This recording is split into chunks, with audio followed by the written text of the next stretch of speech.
I would argue that we're essentially traumatizing ourselves by constantly being shocked by predictable human behavior. And I'm not trying to say that I approve of the behavior or that I want it to be true. It's just, it is true. And acceptance, even of terrible things, allows our nervous system to regulate.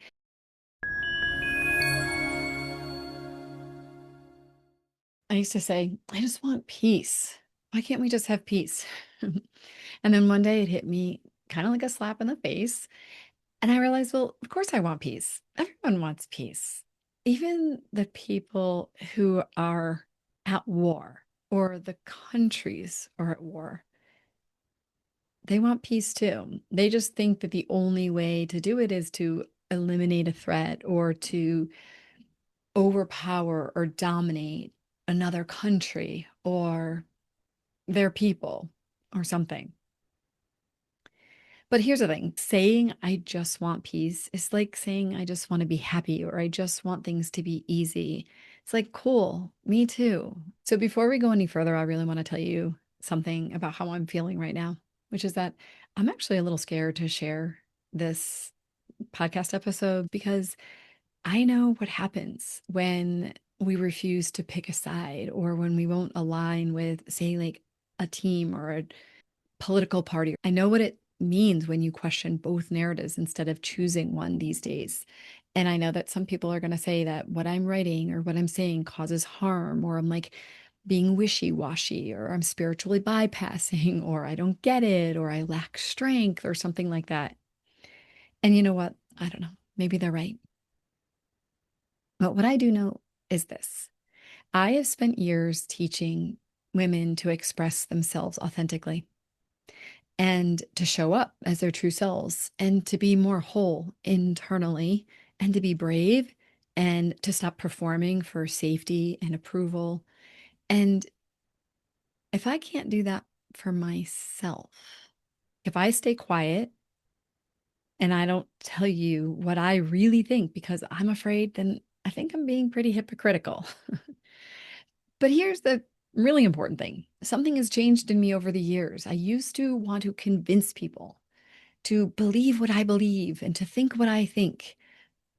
That's not what I'm really here for at all. I mean, if it does, great, but that's not what I'm trying to do. I'm not trying to convert you to be a thinker like me. I'm also not claiming that I have all the answers. I'm absolutely willing to consider the possibility that I'm wrong, to grow, to change, to expand. That's what I'm really all about. But here's the thing: I'm also not here for people to try to persuade or convince me that I'm wrong and that I should do it the way that they're doing it. What I'm really doing here, full disclosure, I'm looking for my people. I'm looking for the people who feel politically homeless like I do, who value curiosity over certainty. I mean, listen, I value certainty massively. I would like to feel more certain in this world, but I also don't want to delude myself.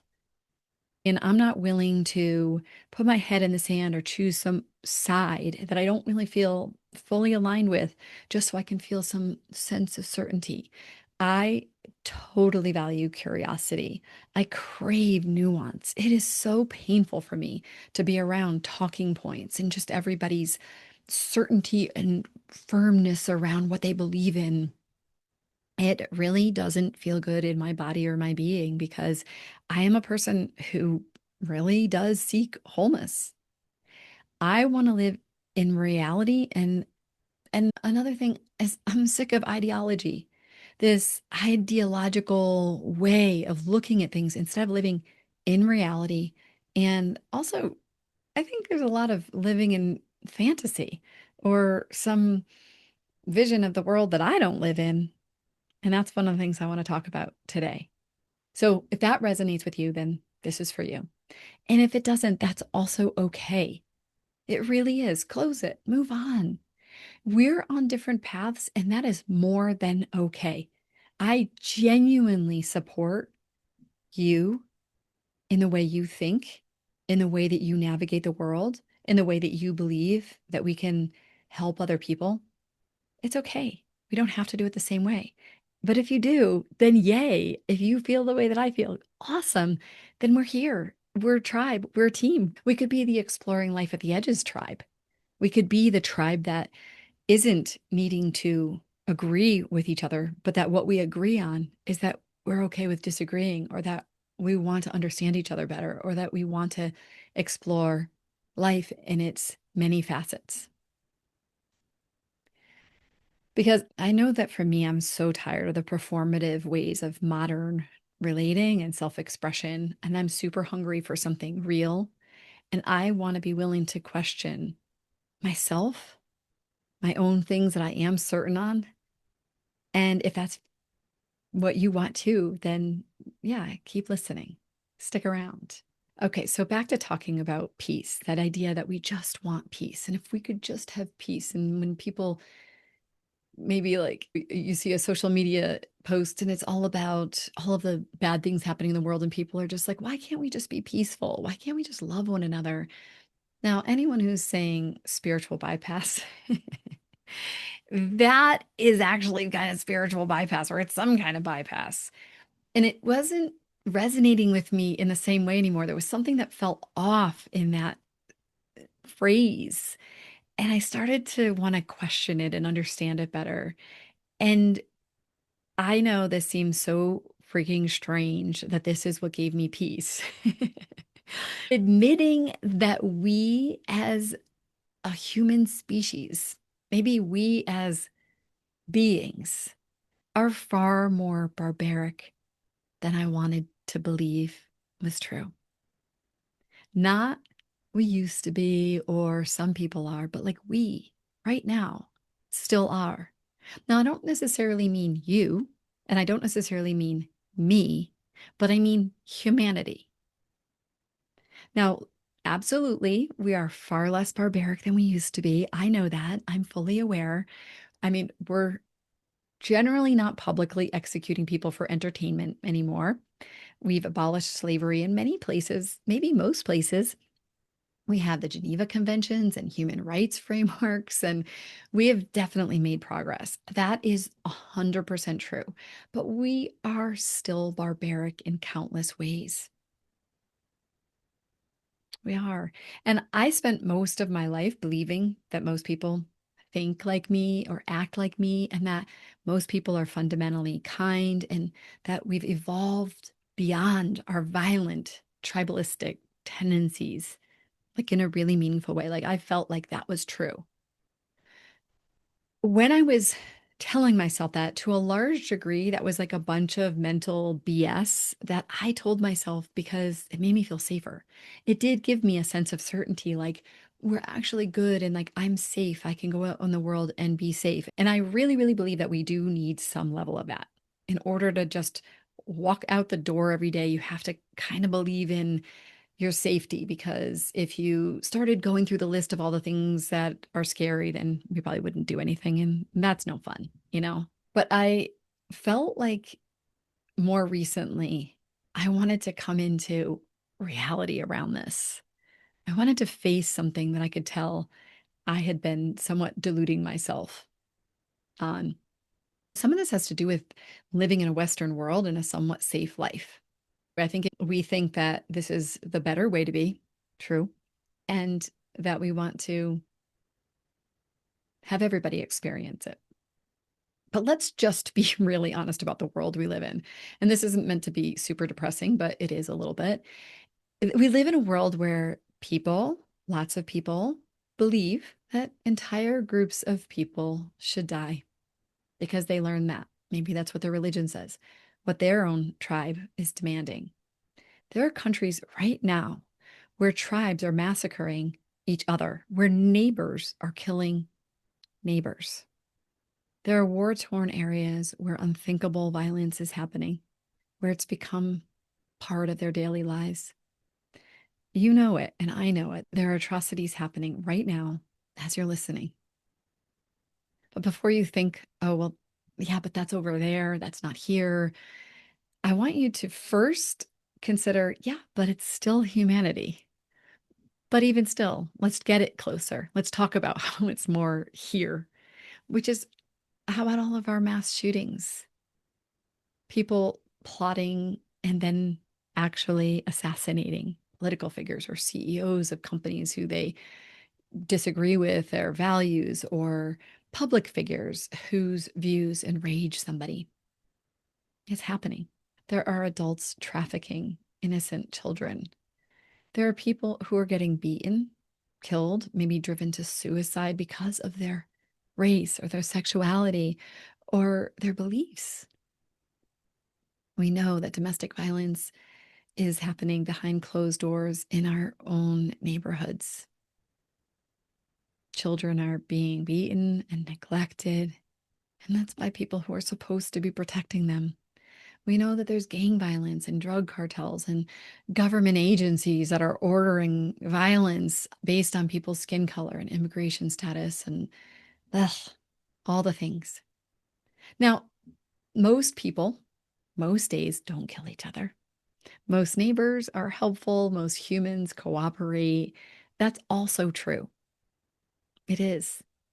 But the capacity for this barbaric behavior is always there. It's kind of one crisis away or one threat away. It's imminently present. And pretending that that's not true, well, that's dangerous because this is the world that we actually live in. We don't live in the peaceful world we wish we lived in, not the evolved world that we're trying to manifest, not the harmonious world that we think that, like, if we had the right policies in place or the right people were in charge or something, that we would then be able to create a harmonious world.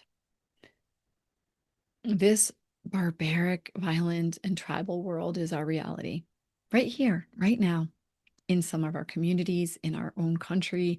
It's not just somewhere else. But like I said, even if it was just somewhere else, it's still humanity. It's still human beings, even if it's not happening in your community. The truth is that we're not really close to peace. We're not. Even when one area becomes more peaceful, another area pops up. And when we get into some types of volatility, or, perhaps it's too big of a gap between the ultra rich and the poor, we know that that can create instability. Social media creates instability. There are a lot of reasons why we have a lot of instability right now. And the truth of the matter is that that's the world we live in. And it's not because we haven't tried hard enough. It's not even because the wrong people are in power. I'm not saying that that doesn't contribute to more strife and problems, but that could be argued by any of the different politicians who have been in office at any different times. And it's not because we haven't made enough movement in social issues or political issues. It's just because of one really important thing. And that is because we are simply not evolved enough yet. As a species, we are wired for survival and tribalism. And I do believe that we can and will evolve beyond that. Right now, we're using a lot of our amygdala, which is a much younger, like very, very old part of our brain. But I mean younger as in not as evolved part of our brain. We use our amygdala, and we do need to start to inhabit our prefrontal cortex more. And that is something that I think we are moving toward. But that's not where we are right now, not as a human race. And most of us don't even have this level of peace that we desire in the world in our own hearts. So, how is it that we're going to create it in the world when we already are beating our own selves up, making ourselves wrong, fighting our own inner parts, and fighting the reality that our human state of evolution is where it is right now? And when we fight reality, we are in the energy that is the opposite of peace. The Buddha identified this as the root of suffering 2,500 years ago. He called it dukkha, the unsatisfactoriness that comes from wanting reality to be different than it is. The first noble truth is not that bad things happen, it's that we suffer because we demand that bad things shouldn't happen.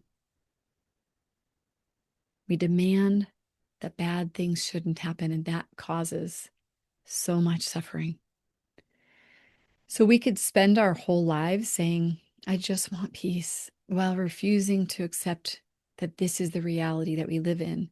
Or we can choose to do something more useful. So I know this sounds really dark and it sounds like I'm being such a Debbie Downer.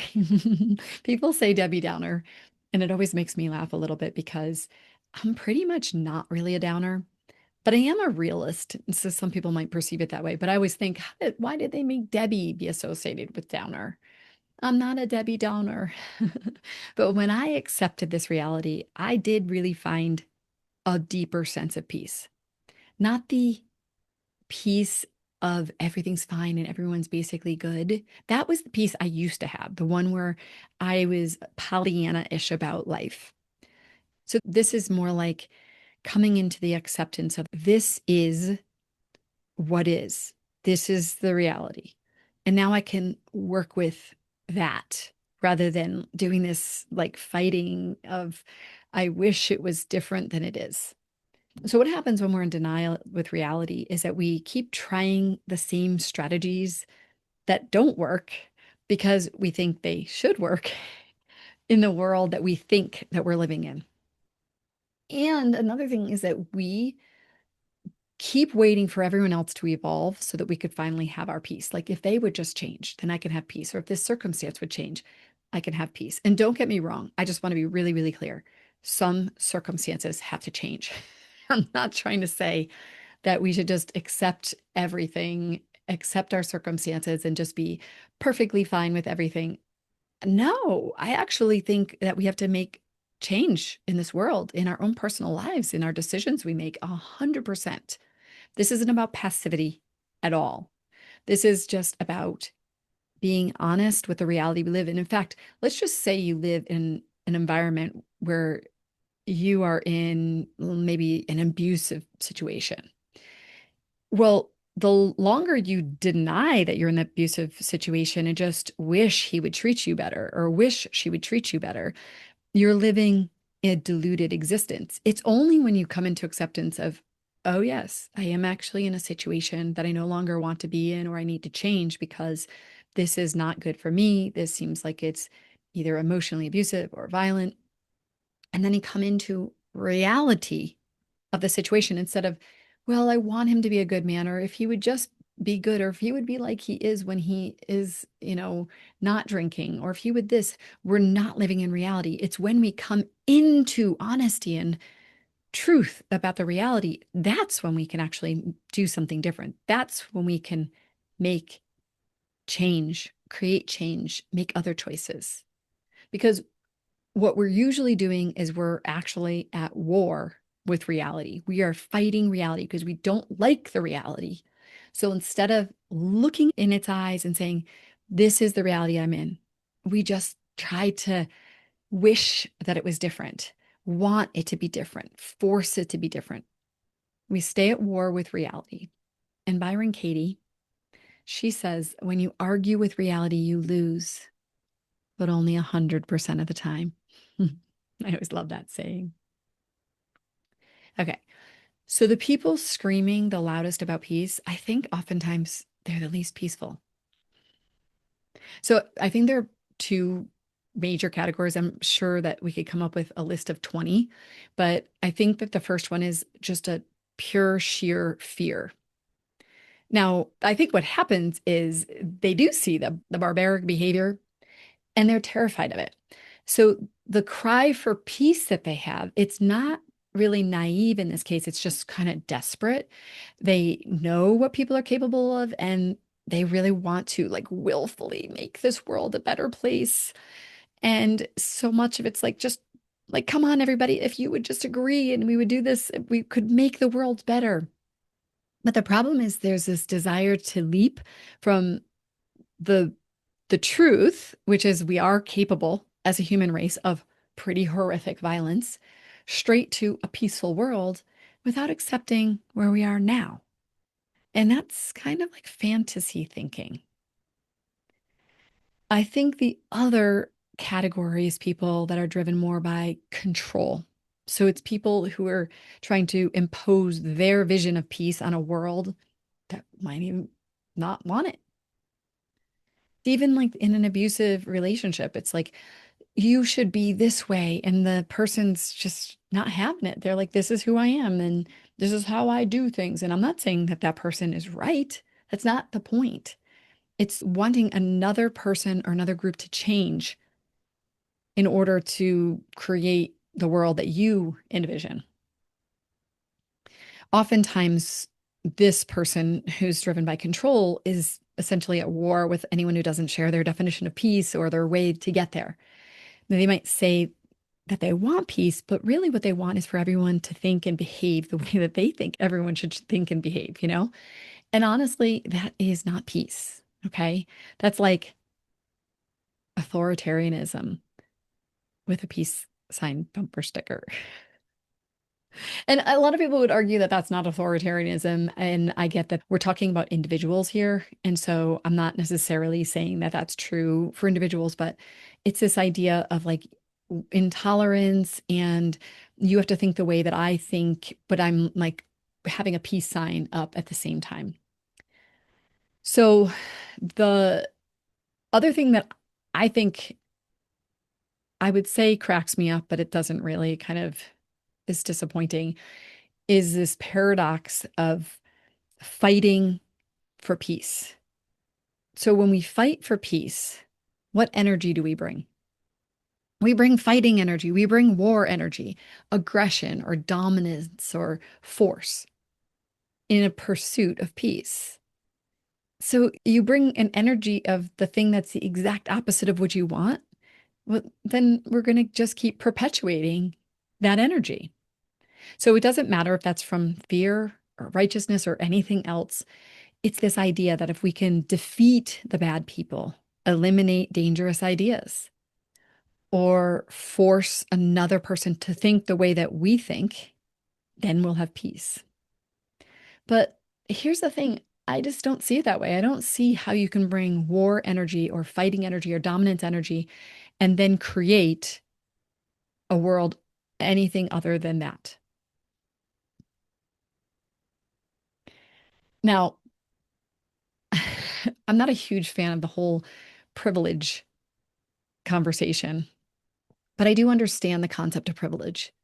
And I do recognize that there is a lot to be said for privilege.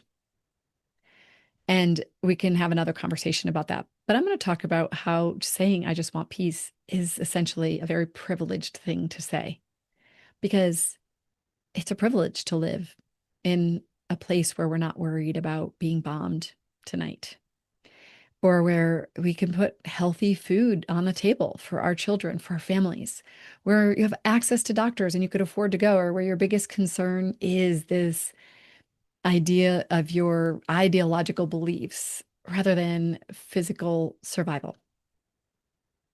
I think that the people who cry the loudest for peace or for people to have better lives, they're often living better lives and mostly in peace.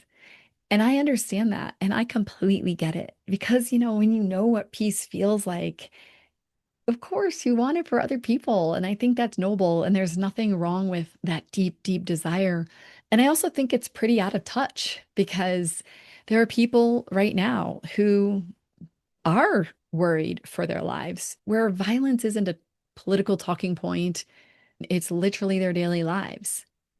And for those people, I think saying, "Oh, why can't they just have peace or why can't we just have peace?" It's kind of tone deaf to people's reality. Now, I just want to be really clear about something. I know that I'm saying how peace starts in our hearts, and I do really believe that wholeheartedly. But I'm talking here to those of us who have this privilege, who are safe enough, where we have our basic needs met, like on Maslow's hierarchy of needs.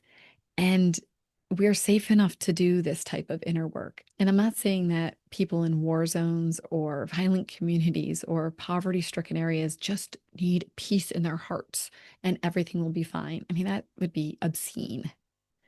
I think it's also obscene, though, to sit here in peaceful communities pontificating about being more peaceful or ending violence in war zones or telling communities devastated by gang warfare to stop the cycle or whatever we say. I think that's privilege talking. And I think that these topics, they're multi-layered, they're complex problems. And I think most of us, I will definitely speak for me, but most of us in our, let's just say, ivory towers of relative peace, we don't fully understand. Listen, of course, we all wish that gangs would stop killing each other and other people. Of course, we wish drug trade would end. Of course, we wish war-torn regions could find peace. Yes, yes, yes, yes, yes. But wishing it or even demanding it from our safe homes, I think that's privilege. And I want you to know I absolutely support peace negotiations and advocating for change and participating in solutions and taking action. But I think imposing our ideas of what peace looks like on people living realities that we will never, or at least maybe we haven't experienced, I just don't think that that's our business. Now, I do think that is some people's business. There's some people who are experts in this area, and I'm so glad that people are out there who are aware of the complex situations and trying to help people, but I'm just talking to the average person, the average us, who we're not really even necessarily taking action. We might be speaking out on social media about topics that we care about, or we might march or something like that. And I want to give you permission that you don't have to be out there doing the same things that other people say you have to be doing in order to be making the world a better place. You do have to trust yourself and you do have to look at the ways that you feel most aligned to participate in making the world a better place. And I guess I'm trying to say that, yes, we need to take action, but not every one of us is going to take action in the same ways. And here's the thing, this is what I think we can be doing. My own personal opinion on this is that I think that one of the best things we could do is to make the most of the peace that we have. I think there's a bit of a feeling these days that, like, if you have a good life, you live in a zip code, that you have access to good food and you have some money and you're living a peaceful life, that you shouldn't even enjoy that. It's not fair because there are so many people suffering, and therefore you enjoying that is offensive. I don't know. I just don't know if I agree with that. I think we should use our privilege. What do they say about the butterfly? And the butterfly flaps its wings in one place and then creates change across the world. And so I'm a big believer that the ripple effect is a true and real thing, and that you being happy or you feeling peaceful positively affects other people. But let me get to a little bit more detail around what I mean by that.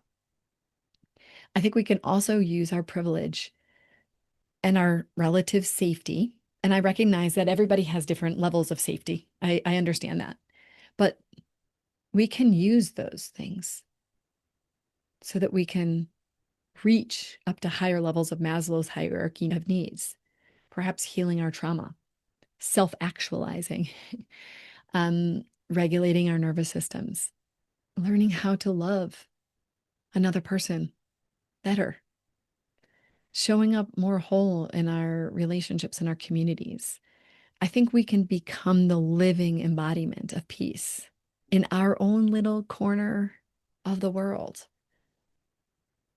It feels like there's so much pressure that we have to do things on this global scale, but I'm not so sure that that's really where the change can happen. Sometimes it feels good to feel morally superior and to try to persuade other people of the things that we believe. But I don't think peace spreads through demands. I don't even know if it spreads through persuasion. And I'm okay. Like, I'm cool with that. We all want to educate each other and all of that. And I'm here doing that too, to some degree. But I think peace spreads through example and, frankly, through nervous system regulation and through the way that we treat one another.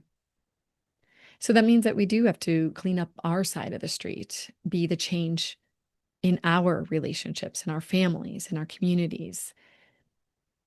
If we are in relative peace and safety, then what if we take that and say, okay, I'm going to learn how to be more regulated and more conscious and more grounded so that peace ripples out from us in every interaction.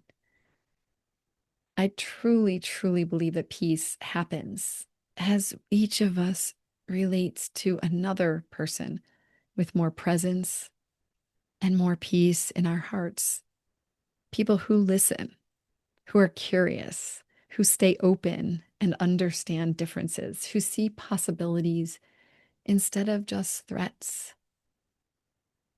Here's the other thing, though, it's a slow journey. Evolution is slow. And it's on us. Like we get to choose how we show up in our relationships, in our families, in our communities. Can we embody more peace in our own sphere of influence? So I look at it as like, where do I have the power to create change? And I think where I have power to create the most change is within myself, not in trying to force the world or people to be different or to, yeah, or to control things, but to be different, me to be different in the world that we actually are living in. All right, a little bit of a tangent here, but I want to talk about something that's on my mind. As I started to think about this more, I realized that when we're not accepting reality, I think that our nervous system is in a constant state of threat activation. Like we end up going into fight or flight every time anything happens in the world that we think shouldn't be happening. And we're saying this shouldn't happen. People shouldn't act this way. The world shouldn't be like this. And each one of those thoughts, because thoughts trigger us, each one of those thoughts triggers a stress response inside of us. I would argue that we're essentially traumatizing ourselves by constantly being shocked by predictable human behavior. And I'm not trying to say that I approve of the behavior or that I want it to be true. It's just, it is true. And acceptance, even of terrible things, allows our nervous system to regulate. I have watched this with countless women that once they come into acceptance of the circumstances they're in, maybe it's a circumstance where they don't feel safe and they acknowledge that they don't feel safe, that alone causes them to become a little bit more regulated because they're not fighting reality anymore. Again, it's not that I'm saying we like what's happening. It's not that we approve of it. It's not any of that. It's just that we're no longer adding the layer of that it shouldn't be this way. How do we know that this isn't what should be happening? Maybe from an evolutionary perspective, this is exactly what needs to happen. Okay, so back to being dysregulated. So here we are, dysregulated every time that we think something shouldn't be happening. We end up in a fight or flight situation. Now, when we are dysregulated like that, we can't respond wisely. We end up only reacting. And reacting is almost never going to be the optimal way to show up in a situation. Acceptance really does give us back the ability to respond instead of react because we're no longer arguing with reality. So, you want to know what actually creates peace? I would say it's aspiration and action, kind of in the same bucket, and acceptance. You have to hold both at the same time. It's like changing your body. You can aspire to be healthier and stronger and leaner. Great. But if you're not in acceptance or if you're fighting against where you are right now, your actual limitations, your circumstances, your starting place, you will fail. You have to acknowledge the truth. Like the reason why I am unhealthy and I'm struggling is because I have 4 children. I'm very, very busy. I work 2 part-time jobs and I live in a food desert. Okay. We're not trying to argue with reality. This is where you are. So you have limited time.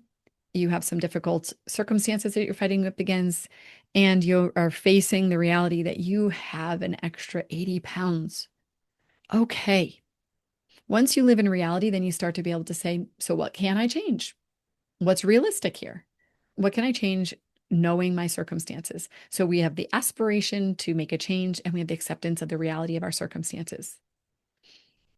There is a reason why the serenity prayer has endured. Grant me the serenity to accept the things I cannot change, the courage to change the things I can change, and the wisdom to know the difference. Because the truth is, there are some things we can't change. And we do need to know which things are different. But even the things that we can change, acceptance comes first, and then courage, and then change. And here's why the order matters. Because when you accept the reality as it is, you can see clearly what action to take. If you're still fighting like this shouldn't be happening or I don't like this, you're acting from fear. And oftentimes, even from this ideological belief that something is a right way of being and something else is a wrong way of being. And I think a lot of times we're also coming from a place of unconscious beliefs or traumas. And the actions that come from that place, even when they are the most well-intentioned actions, they often cause more harm than good because we're not seeing the bigger picture. We are not oftentimes considering long-term consequences. I think that there's a Native American quote that talks about that we should be making all decisions based on, is it 7 generations down the road? And I think that's something that we all could learn from. And I don't necessarily mean that for our own personal choices, though probably looking at the long-term effects of our personal choices are a great idea as well. But I'm talking about the things that we do in the world, the things that we think are going to make the world a better place.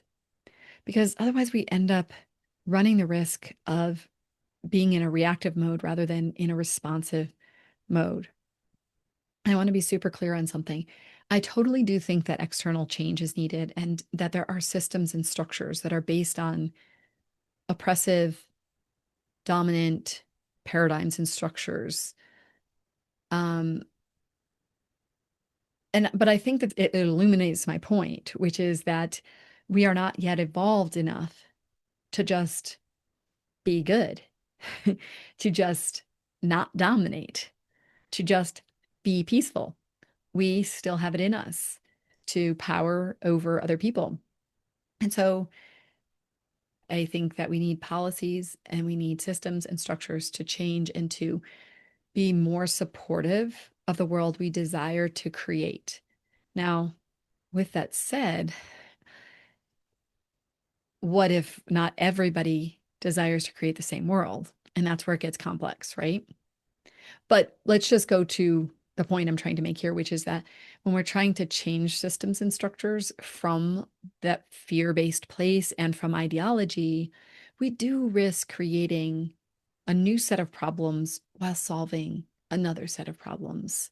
So this is definitely not an argument against action. It's more an argument toward or for wise action, one that considers many, many perspectives, or what I would call wholeness, not woundedness or fragmentation or one single angle looking at a problem. And so for me, that's why it's very hard for me to pick sides, because I think that we need the many sides in order to be able to make better decisions. I think that we're living in a world right now where we have diametrically opposed viewpoints, and one side thinks they're so right and the other side thinks they're so right. And I actually think that there's some truth to both, and that would be where wise action comes. Okay. So back to the point about the nervous system, I kind of digressed for a moment there. When I did accept that we are barbaric and that we haven't evolved past tribalism and that violence is not just an aberration, but it's actually pretty omnipresent in our world, and that even to some degree that there are a lot of people who aren't super thoughtful or kind or maybe even evolved. Something changed inside of me because I stopped being so shocked all the time. I wasn't as shocked. Like when someone would say such and such thing happened, I wasn't just up in arms that I can't believe that happened. And why would they do that? And that's so awful. Why are people like that? I just stopped wasting all that energy on outrage about things that are literally predictable given human nature. I stopped expecting people to be different than they are. And then what surprised me is I think I became more effective at actually creating change because I started to work with reality rather than fighting against it. You've probably heard of Viktor Frankl. He was a survivor of Auschwitz, and he literally watched barbaric behavior at its absolute worst. He saw exactly what humans are capable of under certain circumstances, and he accepted that brutal reality. But his acceptance didn't make him powerless. It freed him up to focus on what he could control. The truth is that he couldn't change his situation, but he knew that he could choose his response to it. He could choose what meaning that he would make of his suffering, and he could choose to help other people in the camp maintain their humanity and their dignity. He wrote in the book, Man's Search for Meaning, when we are no longer able to change a situation, we're challenged to change ourselves. And from that acceptance and a radical claiming of personal power within that acceptance, he built this philosophy that really has helped millions of people probably find meaning in suffering, but not just that, find agency in circumstances that are beyond their control. And I think that's the power of acceptance. It's not apathy, it's not resignation. It's literally being in alignment with reality and then seeing where we do have the power to change.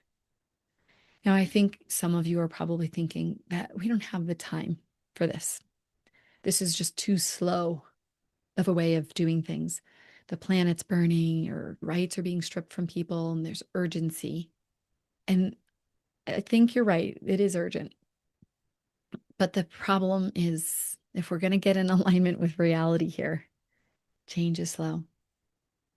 That's not my opinion, by the way. That's reality. And it's funny because I'm a person who I like change. I want things to happen fast. I wish things could change quickly. So I'm 100% someone who wishes change happened faster. And I'm reminded oftentimes with my much more patient husband that change happens slow. And I've also seen, working with lots of women, that we can only change as fast as our nervous system can even handle. Our nervous systems in this world would not even be able to handle rapid change constantly. We're limited by that. Not to mention the fact that evolution, it's slow. It's so slow. Millions of years, to make small changes. And it doesn't speed up for us just because we want it to or because we're scared. So fighting with reality, like wishing something was different than it was, it doesn't make change happen any faster.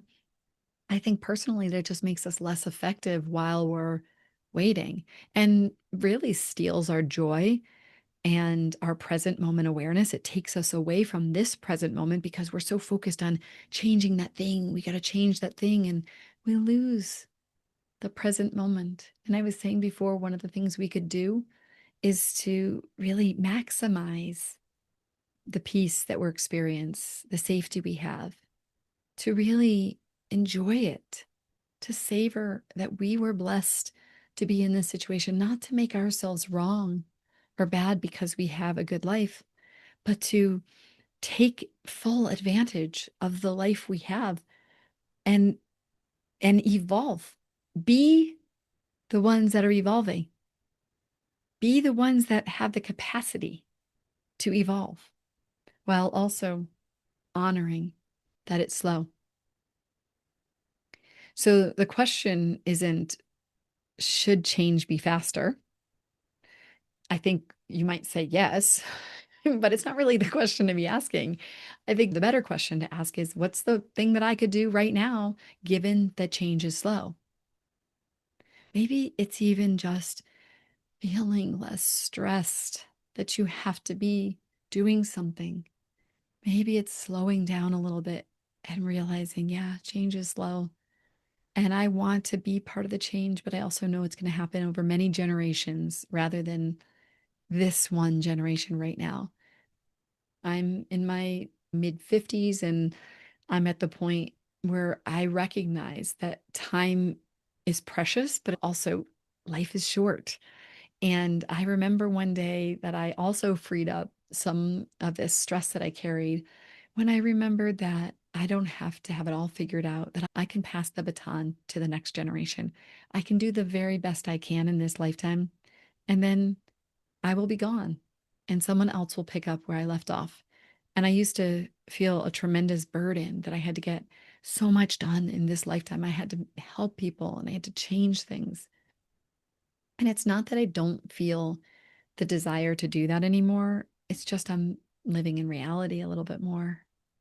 So, my own personal opinion again is that you can do your inner work so that when you take action, whatever that action is, important action in the world, you're doing it from a place of consciousness and self awareness and self understanding and being able to understand the bigger picture and the long term implications of what we do rather than kind of that knee jerk reaction. So, if wishing for peace doesn't work and fighting reality or even fighting for peace probably doesn't work, what does work? Well, my definition of real peace is that it's not really an external circumstance, that it's an internal capacity.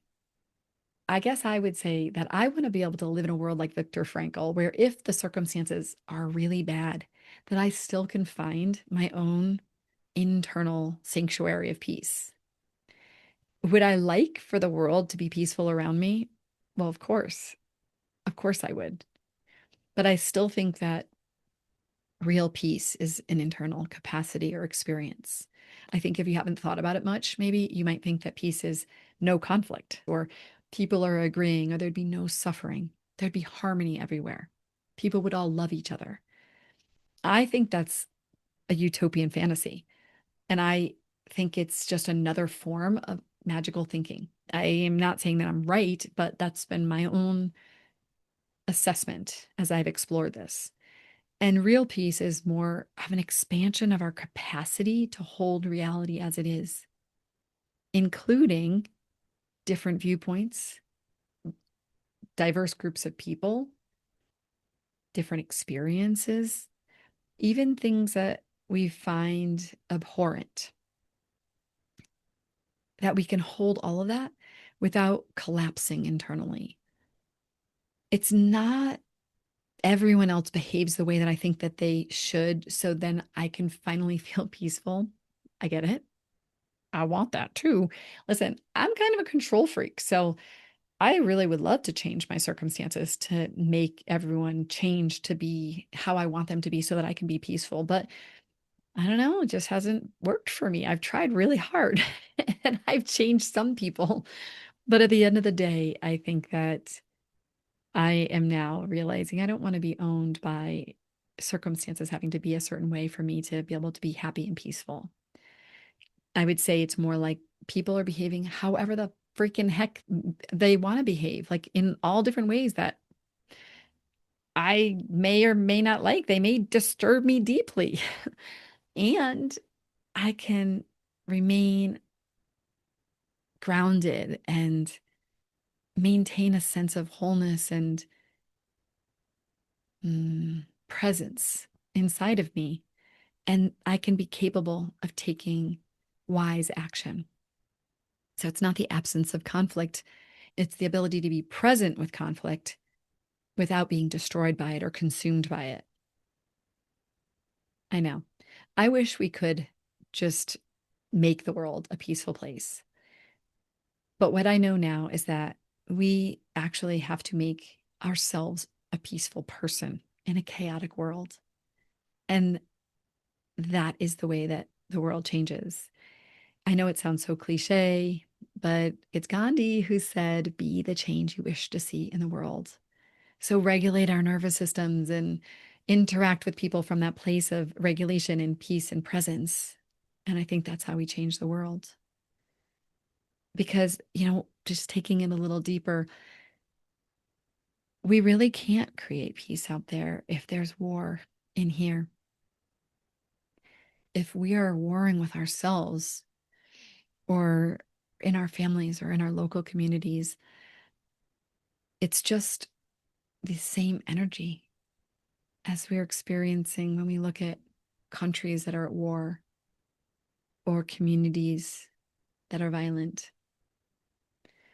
In the Tao Te Ching, there's a quote: "If there is to be peace in the world, there must be peace in the nations.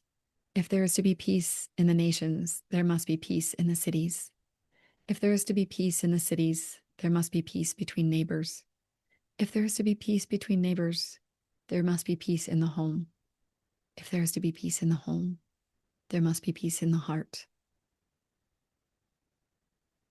And I think it's very hard for us to have peace in our heart if we're in denial about the world and how it actually is. The peace that we are looking for requires us to hold the reality of human barbaric behavior without being destroyed by it, to see clearly what it is, to grieve what we wished was true, and then to work with what's in front of us, not what should be, but what is. Thich Nhat Hanh says, if we are peaceful, if we are happy, we can smile and blossom like a flower, and everyone in our family, our entire society will benefit from our peace. And this is where it's easy to say this is spiritual bypass and you're just saying to be happy. And then you're going to spread happiness and then it's just going to magically make everybody better. And Deb, you're just on the other end of magical thinking. And I get it. I get it. I can see that. And I think I might have thought that at times in the past, for sure. But I don't think that's what I am referring to here. I'm not talking about some inauthentic happy. I'm talking about really doing the deep work and being able to be in difficult circumstances and have difficult conversations with people and be brave enough to speak your truth. I think that we are all meant to do that. But I think that there are groups of people, leaders, the dominant culture who really doesn't want us to be our whole true selves, who doesn't want us to speak our true selves, who wants us to fall lockstep in order of who to be and how to be, and who maybe uses war and violence as a fear tactic to keep us small and to live according to the rules. And, hey, listen, I'm not trying to say that we should be out there disrupting everything. I just think just disrupt your own life. Just find your own truth, to find your own peace, to find your own way of being in the world. And you might wonder, after all of this, it might sound really depressing and doomsday. I promise you that is not my intention. My intention is to bring a level of realism to the conversation, but also hope, because I feel deeply hopeful. I do. I feel deeply hopeful. And as I said before, me accepting this freed me up. It made me realize, oh my gosh, I've been arguing with reality. I've been trying to make a world that is not peaceful into a world that is peaceful so that I can feel better. And now I work on trying to find that peace in here. And the reason why I'm hopeful is because there are more people willing to do the work of creating peace in themselves first than I've ever imagined. More people are recognizing that this kind of fantastical thinking about I want peace while being at war with half the country or at war with their husband or at war with their neighbor who disagrees with them politically or the war with their own ways of being in themselves, that it's absurd. Like we cannot have peace if we can't find it in here. I think more people are accepting the messy, complicated, still evolving nature of humans, and that we are capable of both tremendous love and beauty and care and generosity and horrific violence. And I think that working with that rather than fighting against it is one of the most important steps toward peace. Pema Chodron teaches that to be fully alive and fully human and completely awake is to be continually thrown out of the nest.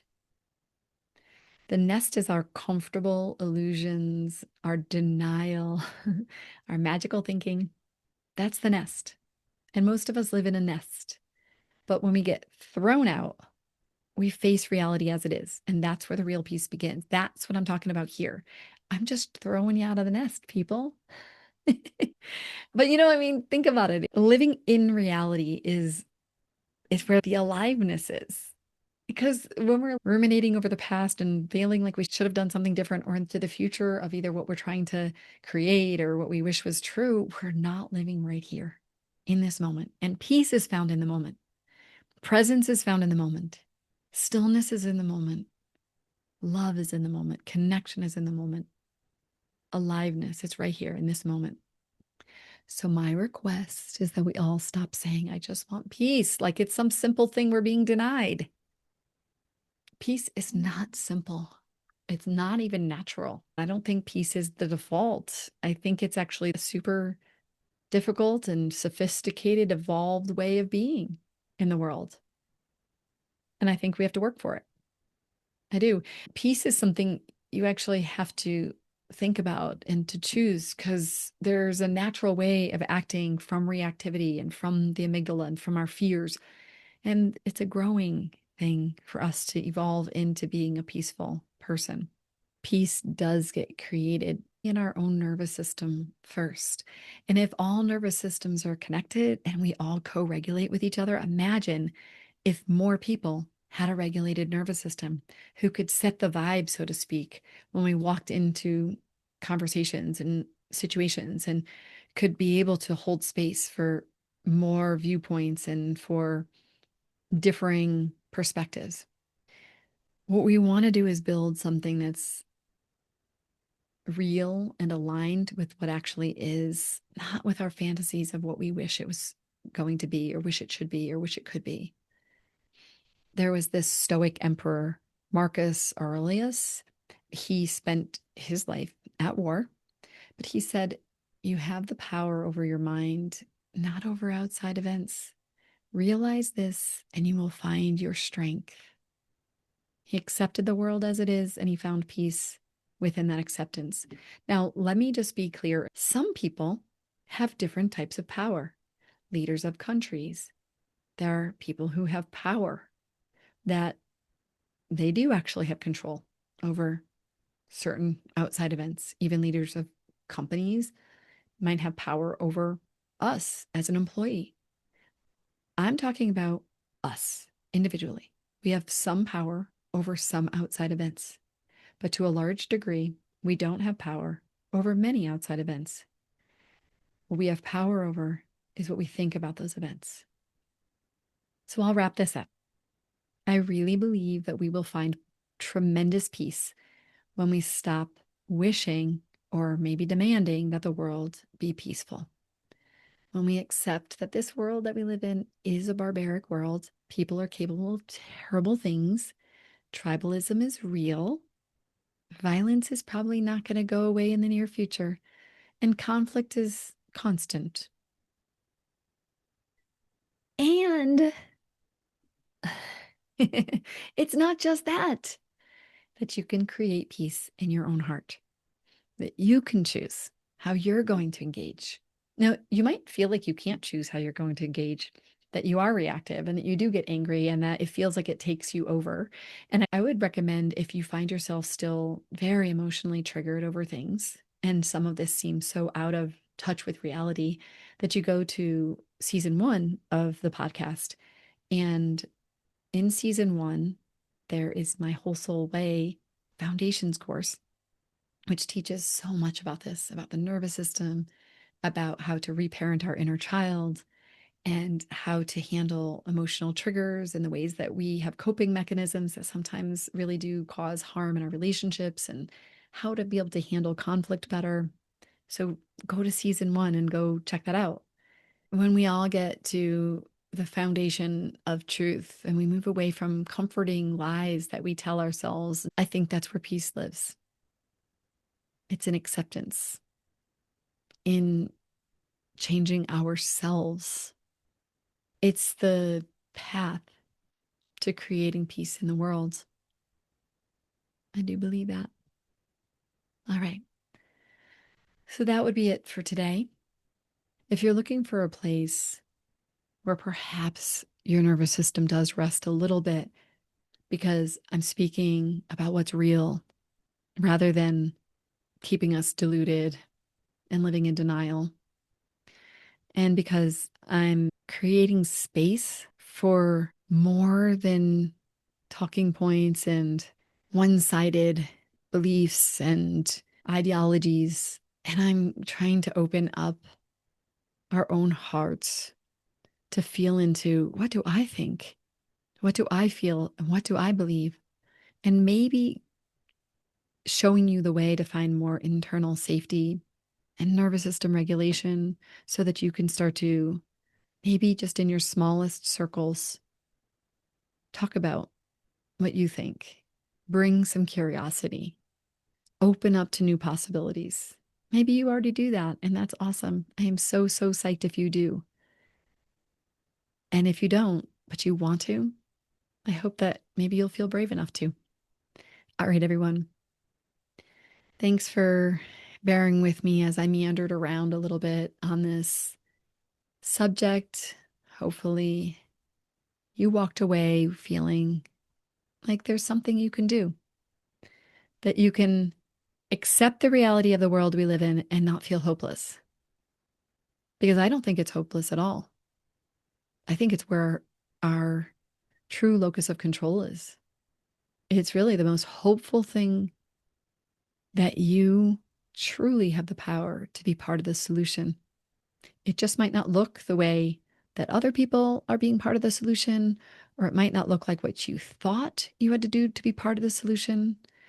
I invite you to take some pressure off and really start to wonder into, what if you really could be the change that you wish to see in the world?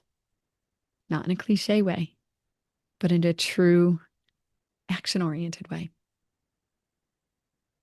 And what if by doing that, you didn't just change the world, but you changed your own life along the way? That's what it's all about.